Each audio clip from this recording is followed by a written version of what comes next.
Hindi rin. Unang-una, hindi naman mahala yung kwento niya. Nagtatawanan nga eh. Alam mo, pag mahalay, ang reaksyon ng audience, masama. Magagalit sa kanya. Hindi yung magtatawanan. Kasi magaling siya doon eh. Haven't you noticed, napakagaling ni Presidenteng maggawa ng mga kwento, mga katang kwento, o kwento na nangyari, pero ini-exaggerate niya, para lang matone down yung bigat ng mensahe, para mas madaling tanggapin. Rather than yung style na mumurahin mo ng gusto yung dapat mong banatan. Pero sir, is that a good example for other lower public officials po, yung ganong style na ginagawa ng Pangulo? Kasi we have the Kasambahay Law para itaas ang karangalan, gawing importanteng sektor ng lipunan ng mga domestic helper. Pero po dun sa naging pahayag ni Pangulo, parang masyado po silang nade-degrade dun sa example na ikinabit dahil dun sa abuse na ginawa ng pare nung minor de edad pa po siya.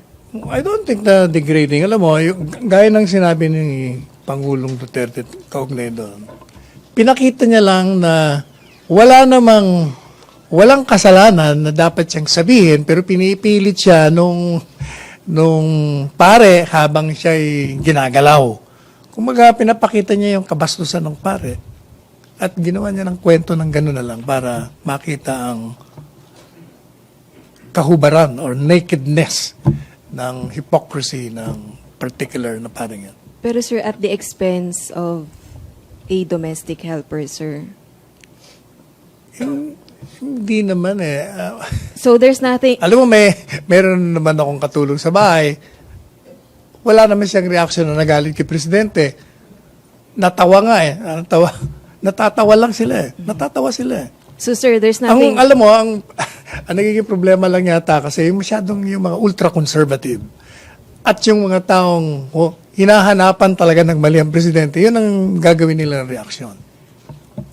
But by and large, hindi naman eh. They know exactly the message of the President. So hindi rin po natin in-expect na mag-apologize ang Pangulo dun sa statement Definitely niya. hindi. But precisely, sinadya niya ngayon. Kaya nga sinasabi niya, that was intentionally made. It was a concocted story to dramatize the hypocrisy of a particular man in cloak.